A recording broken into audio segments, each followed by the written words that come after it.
इमरान खान की मुश्किलात में इजाफा, तोशाखाना मामले में 3 साल की सजा, पुलिस ने किया गिरफ्तार, 5 साल तक नहीं लड़ सकेंगे इलेक्शन।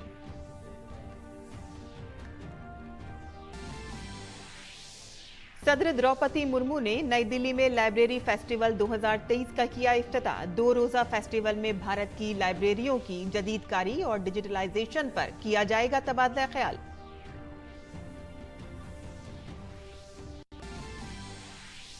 उड़ीसा के दौरे पर मरकजी वजीर दाखिला अमित शाह ने कहा कि 2015 से 2019 के दौरान नक्सली वाकयात में आई कमी, भुवनेश्वर में मुख्तलिफ तरक्याती प्रोजेक्टों का किया इफ्तिताह और रखा संगे बुनियाद।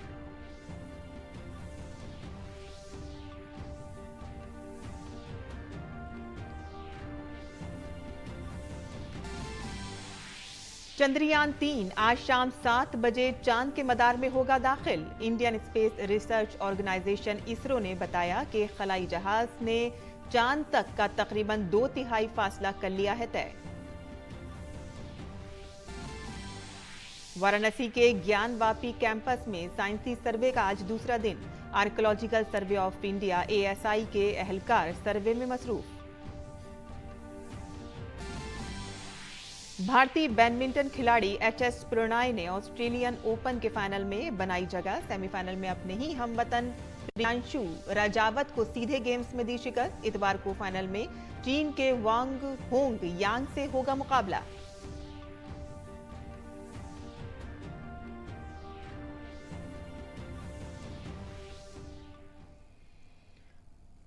आदाब नाज़रीन, खबरनामे में आपका इस्तकबाल है। मैं हूं साइमा खान। अब खबरें तफसील से। पाकिस्तान के साबिक वज़ीर-ए-आज़म इमरान खान को तोशाखाना मामले में सजा सुना दी गई है। इस्लामाबाद की डिस्ट्रिक्ट एंड सेशन अदालत ने इमरान खान को 3 साल कैद की सजा सुनाई है। इमरान खान पर 1 लाख रुपए जुर्माना भी आयद किया गया है। इमरान खान 3 साल की सजा के बाद 5 साल के लिए इलेक्शन लड़ने के लिए भी नाअहल हो चुके हैं। तोशाखाना केस में सजा सुनाए जाने पर ट्रायल कोर्ट के जज ने साबिक वज़ीर-ए-आज़म इमरान खान की गिरफ्तारी वारंट जारी कर दिए। इमरान खान के पास इस सजा के खिलाफ आला अदालतों में अपील करने का मौका है। इस दौरान इमरान खान को गिरफ्तार कर लिया गया। इमरान खान के वकील सुप्रीम कोर्ट पहुंच गए हैं।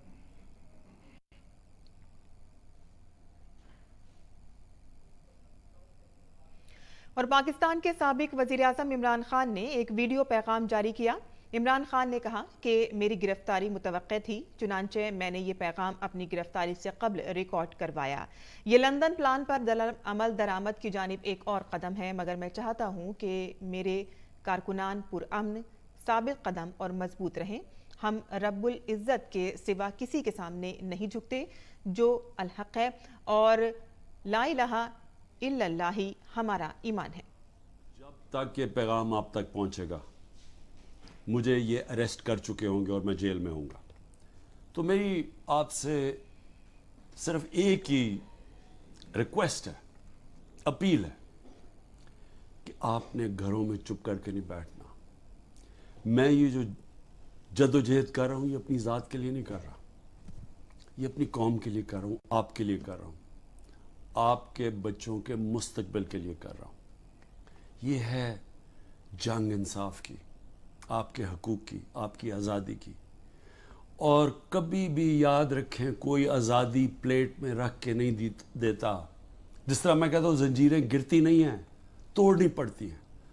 पुरअमन एहतजाज आपने करते रहना है जब तक कि आपको आपका हक नहीं मिलता। और वो सबसे बड़ा फंडामेंटल राइट है, वोट के ज़रिए अपनी हुकूमत मुंतखब करना, ना तो किसी और कोई कब्ज़ा ग्रुप इस मुल्क के ऊपर कब्ज़ा करके बैठ जाए, जो आज कब्ज़ा करके बैठा हुआ है। और सदर द्रौपदी मुर्मू ने आज प्रगति मैदान में फेस्टिवल ऑफ लाइब्रेरीज 2023 का इफ्तिताह किया। इस 2 रोजा मेले में लाइब्रेरियों की जदीदकारी और डिजिटलाइजेशन पर बातचीत शुरू करने के लिए दुनिया की नामवर लाइब्रेरियों से मालूमात दस्तयाब होगी। देखिए हमारे नामनिगार गिरीश रिशाना की ये खुसूसी रिपोर्ट। सदर द्रौपदी मुर्मू ने हफ्ते को दिल्ली के प्रगति मैदान में सकाफत की विजारत के ज़ेरे एहतमाम फेस्टिवल ऑफ लाइब्रेरीज 2023 का इफ्तिताह किया। इस मौके पर रामपुर रजा लाइब्रेरी के 250 साल मुकम्मल होने की तकरीबात के जश्न का भी आगाज किया गया।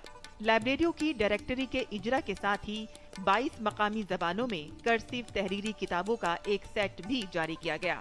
3 बड़ी लाइब्रेरियों के दरमियान तवील मुद्दती ताउन पर मबनी प्रोग्राम के लिए एक सह फरीकी मफाहमत नामे पर दस्तखत किए गए हैं। सदर ममलिकत ने इस मौके पर तजवीज़ पेश की कि लाइब्रेरियों को कम्युनिटी के ड्राइंग रूम्स और स्टडी सेंटर के तौर पर मकबूल बनाया जाए।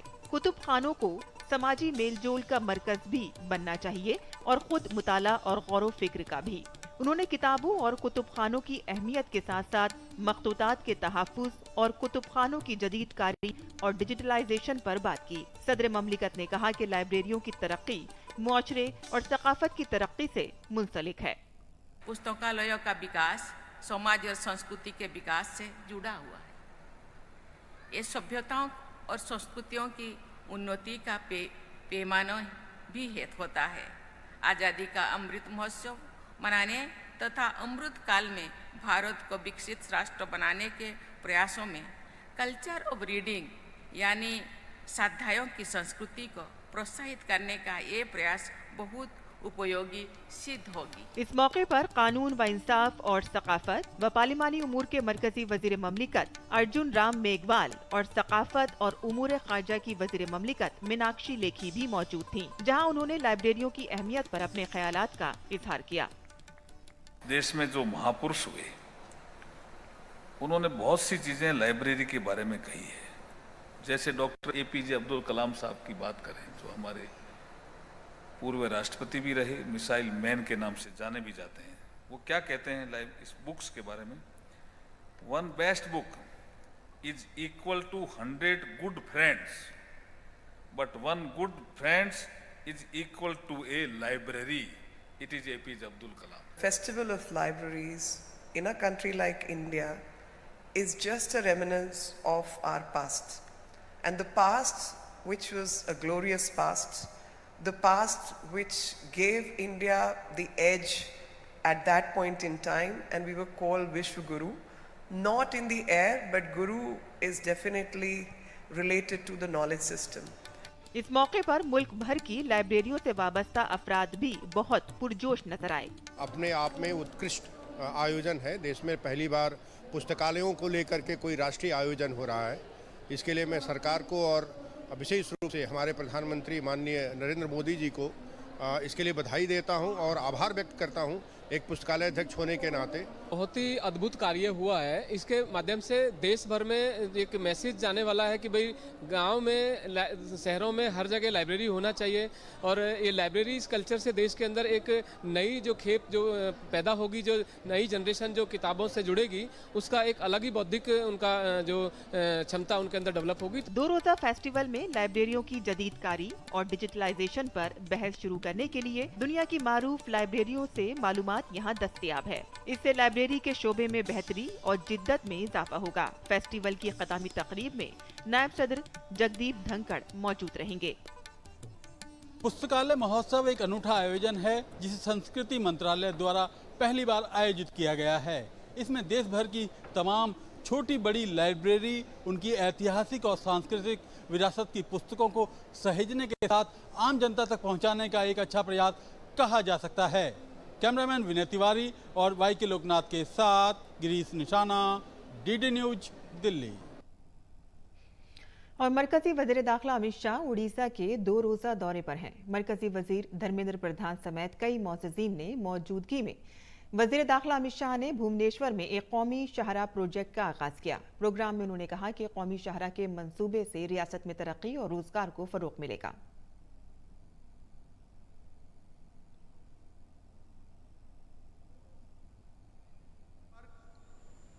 उड़ीसा के खनिज समृद्ध अंगुल और ढेंकनाल जिलों को राज्य के बाकी हिस्से और नेशनल हाईवे के माध्यम से देश के साथ जुड़ने में बहुत महत्वपूर्ण। और आज एक दूसरा काम भी हुआ।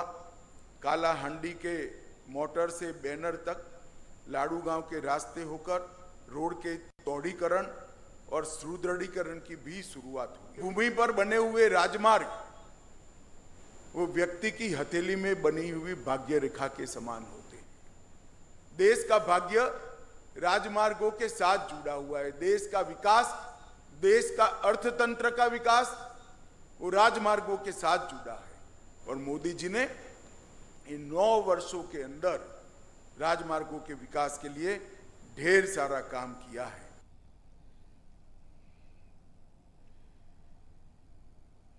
रियासत में नक्सलिज्म में कमी के बारे में वजीर दाखिला ने कहा कि साल 2015 से 19 के दौरान नक्सल वाकयात में 30%, इनकाउंटर में 32% और सिक्योरिटी एहलकारों की मौत में 56% की कमी आई है। उन्होंने कहा कि नक्सलिज्म को रोकने के ताउन के लिए वो उड़ीसा हुकूमत और नवीन बाबू का शुक्रिया अदा करते हैं। एक जमाने में ये पूरा क्षेत्र नक्सल प्रभावित था। 9 साल के अंदर नरेंद्र मोदी सरकार ने राज्य सरकारों को साथ में लेकर, इसमें राज्य सरकारों की भी बड़ी भूमिका है, साथ में लेकर नक्सलवाद पर नकेल कसने का सफल प्रयास किया है और उसके नतीजे भी आए हैं। 2015 से 2019 तक नक्सल घटनाओं में जो संख्या थी उसकी 30% कमी आई है, मुठभेड़ों में 32% कमी आई है, मारे गए सुरक्षा कर्मियों की संख्या में 56% कमी आई है। और उन्होंने कहा कि मुल्क में एक तारीखी कदम उठाते हुए वजीर आज़म नरेंद्र मोदी ने कश्मीर से दफा 370 को हटाकर वादी की हमजहत तरक्की की राह हमवार की है। 5 अगस्त के दिन ही देश के प्रधानमंत्री नरेंद्र मोदी जी ने एक ऐतिहासिक फैसला लेकर धारा 370 को समाप्त कर और कश्मीर को हमेशा के लिए भारत के साथ एक करने का काम, ऐतिहासिक काम नरेंद्र मोदी जी ने किया था। और उसके बाद आज कश्मीर न केवल मेन स्ट्रीम में आया है, कश्मीर के अंदर शांति है और विकास का रास्ता प्रशस्त हुआ है। मैं प्रधानमंत्री जी को इस अवसर पर समग्र देशवासियों और विशेषकर जम्मू कश्मीर की जनता की ओर से बहुत बहुत बधाई और धन्यवाद देना चाहता हूं। और बाद में वजीर दाखिला अमित शाह ने बाएबाजू की इंतहा पसंदी, LWE और आफात बंदोबस्त पर एक मीटिंग में हिस्सा लिया।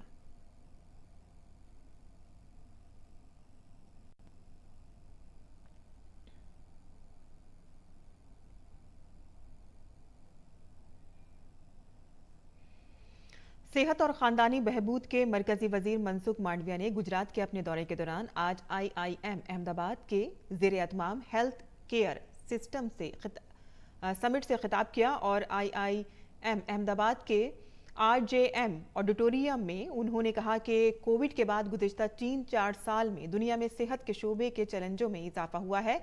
अब दुनिया भर के ममालिक में सेहत को बेहतर बनाने का जिक्र हो रहा है।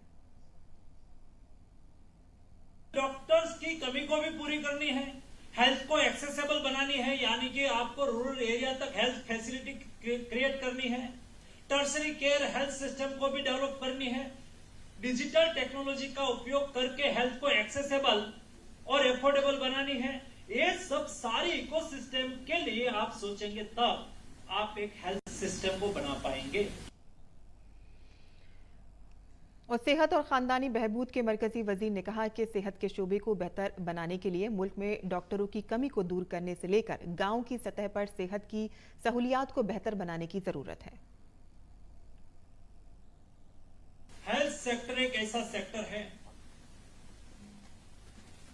लास्ट 3-4 साल से जिसके बारे में सबसे ज्यादा, not only for India but world wide discussion हो रहा है। हम सब लोगों ने हमारी क्या कमी है, हमारे हेल्थ सेक्टर में क्या रिक्वायरमेंट है, पेंडेमिक ने हमें बता दिया और यही क्राइसिस ने हमने हेल्थ सेक्टर के लिए रीथिंकिंग के लिए हमें सूचित किया है, रीप्लानिंग करने की आवश्यकता है, उसके लिए हमें प्रेरित किया है और हेल्थ सेक्टर में रीडेवलपमेंट करने की आवश्यकता है, उसके लिए हमें सोचने के लिए दिशा निर्देश इस घटना से हमें मिल रहा है। जनाब मनसुख मांडविया ने कहा कि वज़ीर-ए-आज़म नरेंद्र मोदी की क़यादत में मुल्क सेहत के मैदान में तेजी से आगे बढ़ा है। उन्होंने कहा कि आज़ादी के बाद से 2014 तक मोदी हुकूमत के गुज़िश्ता 9 बरस में मुल्क में MBBS की ज्यादा सीटें बढ़ाई गई हैं। आजादी के बाद 2014 के पहले देश में MBBS की सीट केवल थी 52,000।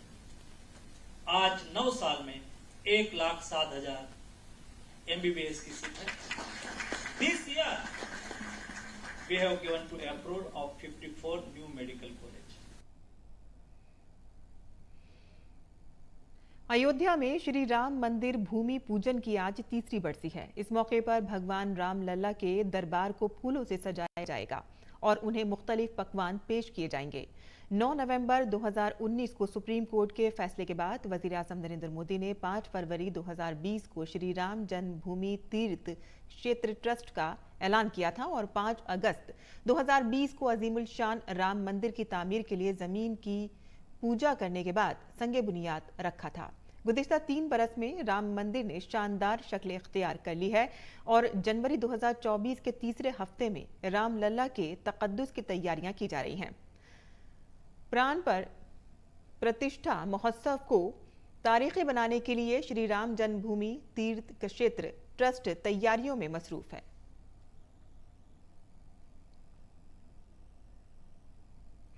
बीजेपी के सीनियर लीडर रविशंकर प्रसाद ने सुप्रीम कोर्ट की जानिब से मोदी सरनेम हतक इज्जत मामले में कांग्रेस लीडर राहुल गांधी की सजा पर रोक लगाने पर कहा है कि ये एक अमल है। उन्होंने कहा कि सुप्रीम कोर्ट ने राहुल गांधी को बहुत अहम मशवरा दिया है कि आला ओहदों पर बैठे लोग अपनी तकरीर में तहम्मुल का मुजाहिरा करें। और इसके अलावा रविशंकर प्रसाद ने कहा कि कांग्रेस और खासकर राहुल गांधी को हुकूमती इदारों और बड़ी शख्सियात पर तबसरा करते हुए तहम्मुल से काम लेना चाहिए। राहुल गांधी अभी भी सजा याफ्ता हैं, उनकी सजा पर रोक लगी है। अपील की सुनवाई होने वाली है गुजरात के कोर्ट में, जहां उन्होंने अपील फाइल किया है। लेकिन कांग्रेसी एक बात न भूलें कि सुप्रीम कोर्ट ने उनको एक सख्त और नेक सलाह दी है कि बड़े पदों पर बैठे हुए लोग वाणी संयम रखा करें। हमें कहना है कि कांग्रेस पार्टी अच्छा करेगी अगर सुप्रीम कोर्ट के सलाह के आलोक में अपने नेता को बताए कि वो वाणी संयम रखें।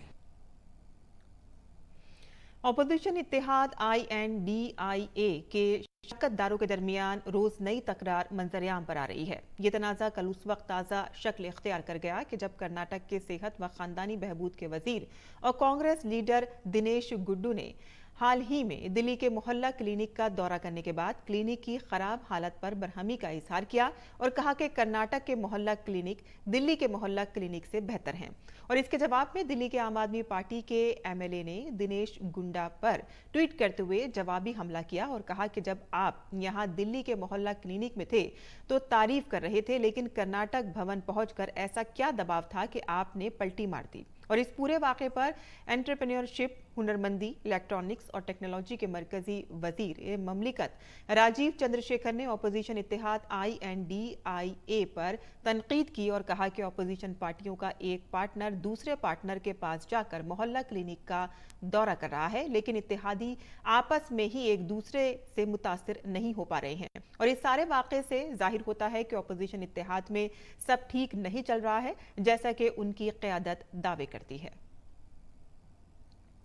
बीजेपी ने अपनी लोकसभा अरकान को व्हिप जारी करके इस महीने की 7 से 11 तारीख के दरमियान ऐवान में मौजूद रहने का हुक्म दिया है। पार्टी ने अपने 3 लाइनों की व्हिप में इनसे हुकूमत के रुख और बिलों की हिमायत करने को कहा है। ज़राए ने बताया है कि पार्टी ने अपने राज्यसभा मेंबरों के लिए भी व्हिप जारी की है और उन्हें पीर को ऐवान में हाजिर रहने के लिए कहा गया है।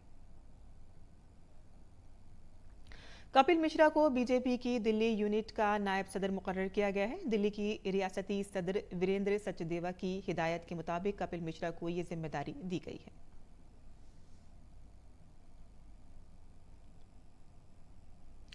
Indian Space Research Organisation ISRO का तारीखी मिशन चंद्रयान 3 तेजी से चांद की तरफ बढ़ रहा है। चंद्रयान 3 के लिए आज का दिन बहुत खास है। चंद्रयान 3 आज शाम 7 बजे तक चांद के मदार में दाखिल होगा और इस खलाई जहाज ने चांद तक तकरीबन 2/3 फासला तय कर लिया है। बेंगलुरु में इसरो टेलीमेट्री, ट्रैकिंग और कमांड नेटवर्क चंद्रयान 3 की रफ्तार, सेहत और सिमत की मुसलसल निगरानी कर रहा है। चंद्रयान 3 का कमरी मदार में इंजेक्शन आसाम 7 बजे के करीब कराया जाएगा, यानी कि इसे चांद के पहले मदार में डाला जाएगा। इसरो के साइंसदानों ने इस काम में 2 मरतबा कामयाबी हासिल की है। चंद्रयान 3 का मकसद चांद की सतह पर कामयाबी से सॉफ्ट लैंडिंग करना है। जमीन के गिर्द चक्कर लगाने के बाद चंद्रयान 3 5 अगस्त यानी कि आज से चांद के गिर्द चक्कर लगाना शुरू कर सकता है। काबिल जिक्र है कि चंद्रयान 3 को 14 जुलाई को श्रीहरिकोटा के सतीश धवन खलाई मरकज से लॉन्च किया गया था और इसके 23 अगस्त तक चांद पर सॉफ्ट लैंडिंग की तवक्को है।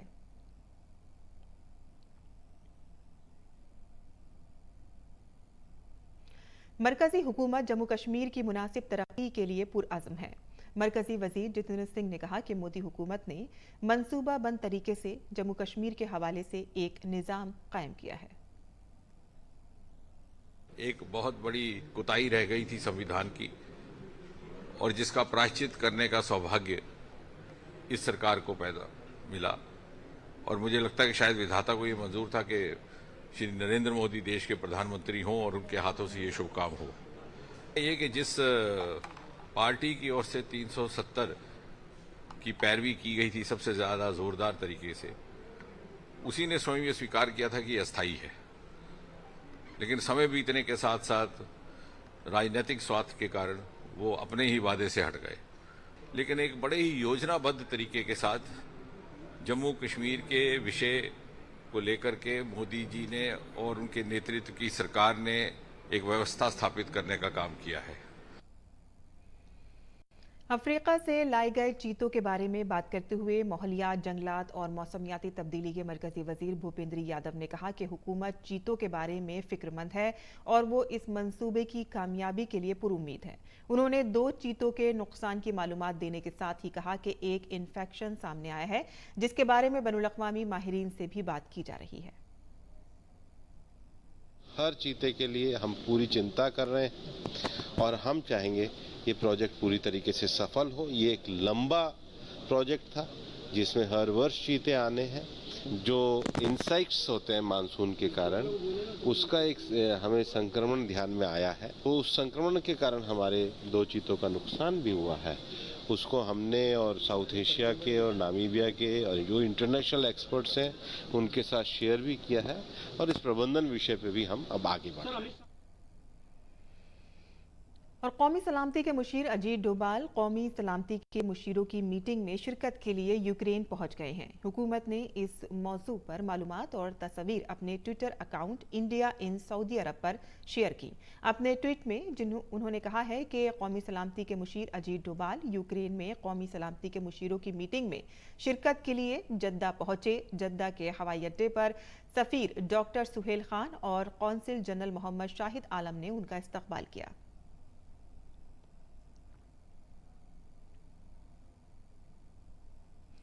और एक तारीखी पहल के तहत वज़ीर-ए-आज़म नरेंद्र मोदी कल सुबह 11 बजे वीडियो कॉन्फ्रेंसिंग के जरिए मुल्क के कोने कोने में 508 रेलवे स्टेशनों की तामीरें नौके काम का संगे बुनियाद रखेंगे।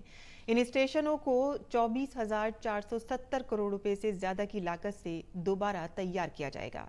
शहर के दोनों एतराफ को मुनासिब तरीके से जोड़कर इन स्टेशनों को सिटी सेंटर्स के तौर पर तैयार करने के लिए मास्टर प्लान तैयार किया जा रहा है।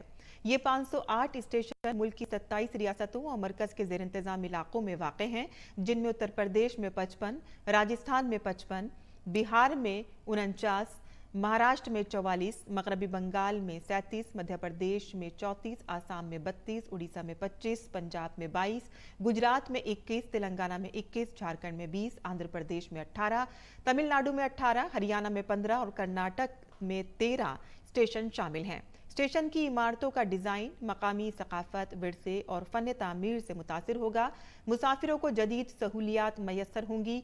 वज़ीर-ए-आज़म ने अक्सर जदीद तरीन पब्लिक ट्रांसपोर्ट की फराहमी पर जोर दिया है। रेलवे को मुल्क भर के लोगों के लिए ट्रांसपोर्ट का पसंदीदा जरिया करार देते हुए उन्होंने रेलवे स्टेशनों पर आलमी मयार की सहूलियात फराहम करने की अहमियत पर जोर दिया।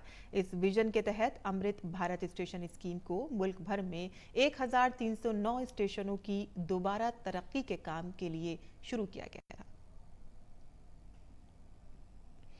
ज्ञानवापी कैंपस में एएसआई के सर्वे का आज दूसरा दिन है। एएसआई की टीम सुबह से सर्वे में किस किस्म की तकनीक का इस्तेमाल कर रही है, वाराणसी से इसके बारे में तफसील से बता रहे हैं हमारे नामानिगार कुमार आलोक।